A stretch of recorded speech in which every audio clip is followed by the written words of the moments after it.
उत्तराखंड विधानसभा के बजट सत्र के दूसरे दिन सदन में जोरदार हंगामा देखने को मिला। कांग्रेस विधायक हरीश धामी के एक गंभीर मुद्दा उठाने के बाद सदन का माहौल गर्मा गया।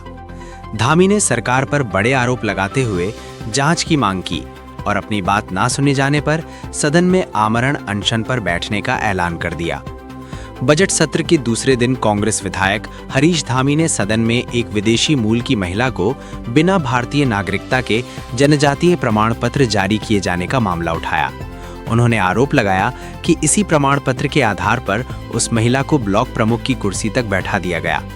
हरीश धामी ने कहा कि वे इस मामले में सभी तथ्यों और दस्तावेजों के साथ सदन में आए हैं और नियम 58 के तहत इस मुद्दे पर चर्चा की मांग की है।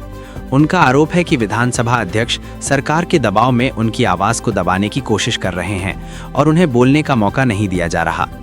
धामी ने अपनी ही विधानसभा क्षेत्र में मुख्यमंत्री घोषणा के तहत बने खड़ंजा मार्गों में भी भारी भ्रष्टाचार का आरोप लगाया। उनका कहना है कि करीब 150 करोड़ रुपए से अधिक के इन कार्यों में 100% घोटाला हुआ है। इतना ही नहीं, धामी ने सरकार पर पाकिस्तान और बांग्लादेश के लोगों को नागरिकता देने जैसे गंभीर आरोप भी लगाए।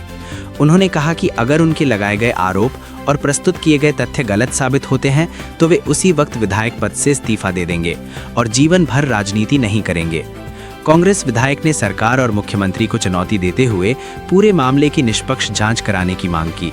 साथ ही उन्होंने ऐलान किया कि अगर उनकी बात नहीं सुनी गई तो वे सदन में ही आमरण अनशन पर बैठेंगे। हरीश धामी ने यह भी कहा कि उनका स्वास्थ्य पहले से ठीक नहीं है और अगर उन्हें कुछ होता है तो इसकी जिम्मेदारी मुख्यमंत्री और विधानसभा अध्यक्ष की होगी। फिलहाल इस मुद्दे को लेकर सदन का माहौल काफी गरमाया हुआ है और विपक्ष लगातार सरकार को घेरने में जुटा है। अब देखना होगा कि सरकार इस पूरे मामले पर क्या रुख अपनाती है। देखिए, बहुत बड़ा संवेदनशील मामला है। आप सबने देखा होगा नगर पंचायत के चुनाव में उत्तर प्रदेश के ओबीसी को उत्तराखंड में ओबीसी का बेनिफिट ना मिले, इसलिए परवर समिति को जो है ट्रांसफर किया गया। लेकिन मैं ला रहा हूँ विदेशी मूल की नागरिक को बिना सिटीजनशिप के यहाँ की जो है जनजाति का सर्टिफिकेट जारी करके उसका ब्लॉक प्रमुख की कुर्सी में बैठा दिया। और पहला इस बार मैंने चुनाव में देखा कि आरोप कहता है कि आपत्ति का जो है कोई समय नहीं दिया गया। और आज मैं तथ्यों के साथ आया, मैंने विधानसभा अध्यक्ष जी से नियम 58 में मांग की कि इन पत्रावलियों की जांच के आधार पर मुझे बोलने दिया जाए। मेरे पास सूचना का अधिकार भी है जिसमें स्पष्ट लिखा है कि वो हिंदू राजपूत है, ना कि जनजाति है। लेकिन ये सरकार और विधानसभा अध्यक्ष सरकार के दबाव में, मुख्यमंत्री के दबाव में मेरी आवाज को दबाना चाहती है, क्योंकि उनको पता है आज इसकी लड़ाई होगी, कल हरीश धामी भ्रष्टाचार पर लड़ेगा।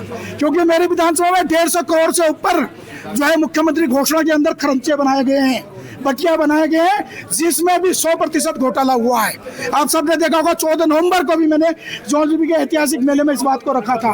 आज मेरी ये बात होती, कल मैं इस भ्रष्टाचार में इस सरकार को लिख के देने वाला था एफिडेविट के माध्यम से मेरी भी सीबीआई जांच हो और इन जो भ्रष्टाचार हुआ है इसकी भी जांच हो, क्योंकि इसके सीधा हाथ मुख्यमंत्री पे आता है। और मैं कह सकता हूँ इस प्रदेश का मुख्यमंत्री सबसे भ्रष्ट है, जिसके कारण, जिसके वजह से मेरी विधानसभा में भ्रष्टाचार हो रहा है और विदेशी मूल के लोगों को यहाँ की नागरिकता, यहाँ की जनजाति कास्ट का सर्टिफिकेट देकर वहाँ पर जो जनजाति के अधिकारों का हनन किया जा रहा है। और इस सरकार से मैं उम्मीद भी कर सकता हूँ जो पाकिस्तानियों को, बांग्लादेशियों को यहाँ के उत्तराखंड की नागरिकता दे रही है, तो नेपाल के जो है लोगों को जनजाति देना उसके लिए कोई बड़ी बात नहीं। और मैं आज जो है सदन में कह रहा हूँ, अगर मेरे ये तथ्य गलत हुए मैं उसी वक्त अपने पद से रिजाइन दे दूंगा और आज जीवन कभी राजनीति नहीं करूंगा, न लड़ूंगा, न मेरा परिवार का कोई व्यक्ति लड़ेगा। अगर सरकार और मुख्यमंत्री में दम है तो इसकी जांच करें और भ्रष्टाचारियों को और जो है इन लोगों को दंडित करने का काम। मैं डायबिटिक पेशेंट हूँ, मेरी वैसे स्वास्थ्य खराब है, मैं मर गया तो उसकी जिम्मेदारी मुख्यमंत्री पुष्कर धामी और विधानसभा अध्यक्ष रितु खंडूरी पे होगा। धन्यवाद।